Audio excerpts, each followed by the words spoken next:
J'ai 74 ans, et l'année dernière, le docteur m'a dit que j'ai un cancer. Je ne vous raconte pas cela pour vous rendre triste. Ce n'est pas pour ça que je suis ici. Je vous le dis parce que la nouvelle m'a fait quelque chose. Ça a ouvert quelque chose en moi. Et j'ai réfléchi à ma vie, vraiment réfléchi, d'une manière que je ne l'ai jamais fait quand j'étais jeune et que j'étais occupé et sûr d'avoir plus de temps. Ce qui est curieux, c'est que j'ai toujours pensé que j'aurais un moment comme ça. Une grande clarté, une compréhension soudaine de ce que tout signifiait, et d'une certaine manière, c'était le cas. Mais ce n'était pas ce à quoi je m'attendais. Ce n'était pas une lumière éblouissante. C'était plus comme si le brouillard s'était dissipé. Et enfin, je pouvais voir ce qui avait été juste devant moi tout le temps, ce que j'avais manqué, ce que j'avais remis à plus tard, ce que j'avais choisi à la place. Et c'est de cela que je veux vous parler. Si vous me le permettez. J'avais 27 ans quand j'ai obtenu mon premier vrai travail. Un bon travail, dont mes parents seraient fiers. Je me souviens que mon père m'a serré la main. Il me l'a serrée, comme si j'étais enfin un homme, et m'a dit « Tu es déjà en route ». Et je l'ai cru. J'étais en route, vers quelque chose. Je ne savais pas quoi, mais j'avançais, et avancer ressemblait à gagner. J'ai travaillé dur, trop dur probablement, mais c'était ce qu'on faisait. Cela, je faisais tout pour tout le monde. Je restais jusqu'à tard. J'acceptais le projet supplémentaire. Je disais oui quand on demandait si je pouvais voyager. Je montrais ma valeur. Et ensuite, je continuais à la prouver. Parce qu'une fois que tu commences, il est difficile de s'arrêter. Ça devient ce que tu es. J'avais une femme. Je l'ai toujours. Elle s'appelle Margaret. Nous sommes mariés depuis 49 ans ce printemps. Mais pendant longtemps, une longue période au milieu, je ne suis pas sûr d'avoir vraiment été là. J'étais physiquement présent. J'étais à la table. J'étais aux anniversaires des enfants. Mais mon esprit était toujours ailleurs. Au bureau. Dans le prochain projet. Dans ce que je devais faire demain. Je me souviens d'une nuit, c'était vers 1985, ma fille, elle devait avoir 6 ou 7 ans, est entrée dans la pièce pendant que je vérifiais des papiers. Elle avait un dessin à la main, un dessin de notre famille, des bonhommes. Une maison avec une cheminée. Un grand soleil jaune dans le coin. Elle est restée là un moment, juste à me regarder. Et puis elle a dit « Papa, peux-tu voir mon dessin ?» Je lui ai dit « Dans 1 minute, mon amour. Papa travaille. » Elle a attendu, environ 30 secondes. Puis elle l'a dit encore une fois « Papa, regarde s'il te plaît. » Je lui ai dit que je le ferais. Dans 1 minute. Elle a posé le dessin sur la table basse, juste à côté de mes papiers. Et elle est partie. Je ne me souviens pas avoir regardé ce dessin. Je ne me souviens pas ce qu'il est devenu. Mais je me souviens de ce moment. Je me souviens qu'elle était là, debout. Et je me souviens avoir pensé, même alors, que j'aurais dû laisser les papiers. J'aurais dû la porter. J'aurais dû lui dire qu'il était beau. Mais je ne l'ai pas fait. Et c'est ce qui arrive avec des moments comme celui-là. Il ne semble pas grand quand il se passe. Il semble petit. Il semble comme rien. Tu te dis que tu auras plein d'autres occasions. Tu regarderas le prochain dessin. Tu iras au prochain match. Tu partiras en vacances la prochaine fois. Il y a toujours un demain. Sauf qu'il n'y en a pas. Ma fille a 46 ans maintenant. Elle vit en Californie. Nous parlons 1 fois par mois, peut-être. C'est heureux. Il a sa propre famille. Il n'a plus besoin que je regarde ses dessins. Et je ne le blâme pas pour cela. Je me blâme moi-même. Pas pour un moment, mais pour des milliers de moments comme celui-ci. Pour toutes les fois où j'ai choisi les papiers avant la personne. Pour toutes les fois où je me suis dit que je le faisais pour eux, que je construisais quelque chose, que je les soutenais, alors qu'en réalité, je n'étais tout simplement pas là.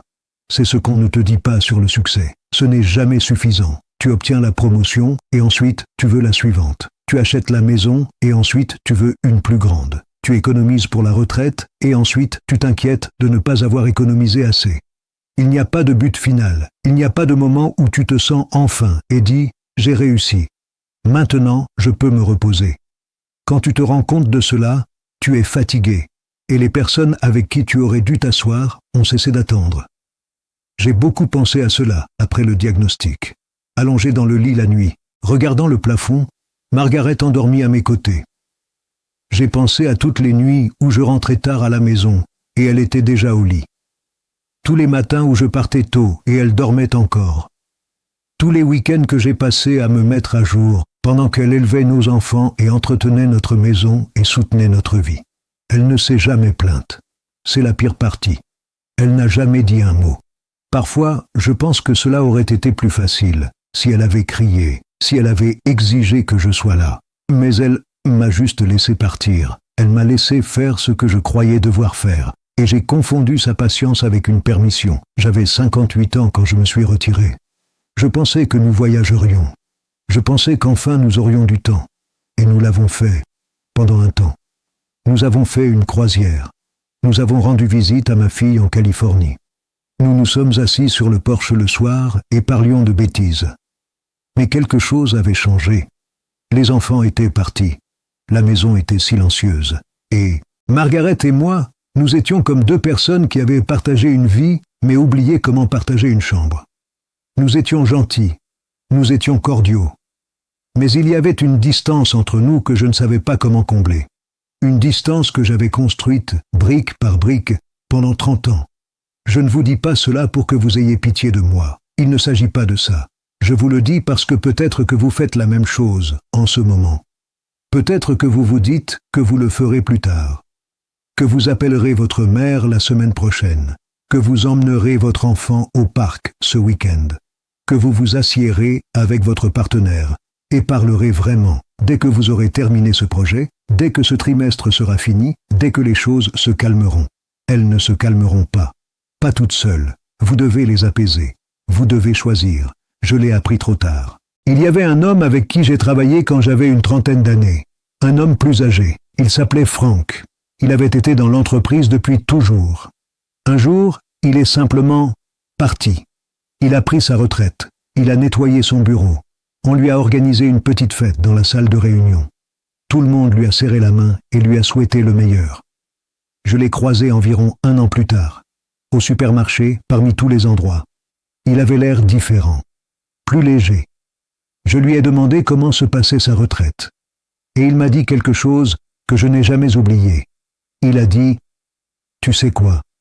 Je me suis rendu compte que j'ai passé 40 ans à essayer d'être important pour des gens qui me remplaceraient en une semaine, et j'ai passé 40 ans absent des gens qui ne pouvaient absolument pas me remplacer. J'ai pensé à ça aujourd'hui, assis ici. Pensant à Frank, pensant à toutes les réunions auxquelles j'ai assisté, toutes les affaires que j'ai conclues, tous les courriels auxquels j'ai répondu, et je ne pourrais en compter un seul, pas un seul. Ils sont partis, comme s'ils n'avaient jamais eu lieu.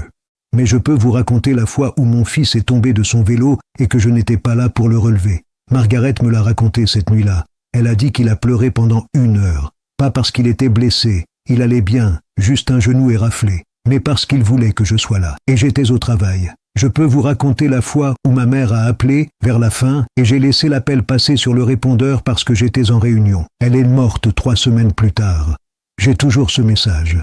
Je ne l'ai jamais réécouté. Mais je sais qu'il est là. Ce sont les choses qui restent. Alors quand le médecin m'a parlé du cancer, je n'ai pas pleuré. Je n'ai pas paniqué. Je suis resté là assis. Et j'ai pensé, d'accord. Donc c'est ça. C'est ce qui me fait enfin prêter attention. Je n'ai pas peur de mourir. Je le pense vraiment. J'ai eu une longue vie. J'ai vu mes enfants grandir. J'ai tenu mes petits-enfants dans mes bras. Je me suis assis sur ce porche avec Margaret. J'ai vu le coucher de soleil plus de fois que je ne peux compter. Je suis reconnaissant pour tout cela. Mais cela me fait peur de partir avec tant de choses non dites, tant de choses non faites, tant de temps gaspillé sur des choses qui n'importaient pas. Si tu es jeune, si tu as une vingtaine, une trentaine, une quarantaine, je ne vais pas te dire comment vivre. Je n'ai pas ce droit. Mais je vais te dire ce que j'aurais aimé que quelqu'un me dise. J'aurais aimé que quelqu'un me dise que les gens qui t'aiment n'attendront pas toujours. Ils apprendront à vivre sans toi. Ils cesseront de demander. Ils cesseront d'attendre. Et un jour, tu lèveras les yeux et tu réaliseras qu'ils ont construit une vie entière dont tu ne fais vraiment pas partie.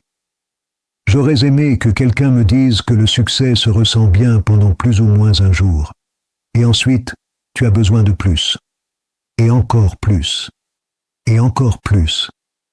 Et cela ne comble jamais le vide. Cela le rend juste plus profond.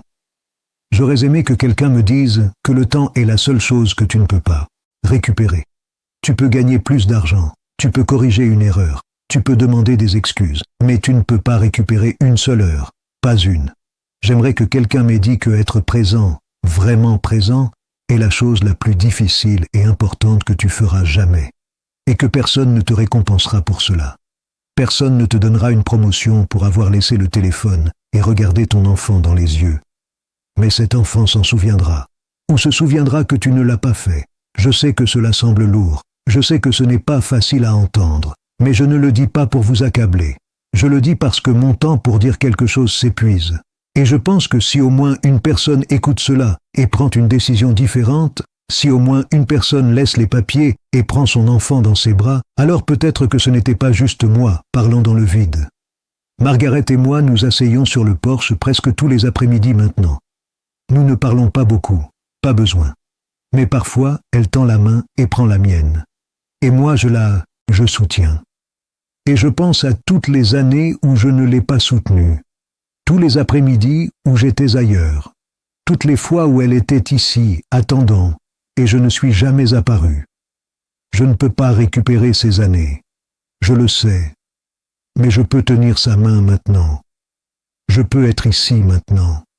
Et peut-être que cela compte pour quelque chose. Peut-être que c'est tout. Si vous entendez cela et que quelque chose vous a touché, si vous avez ressenti ce petit tiraillement dans la poitrine, cette douleur silencieuse, ne l'ignorez pas.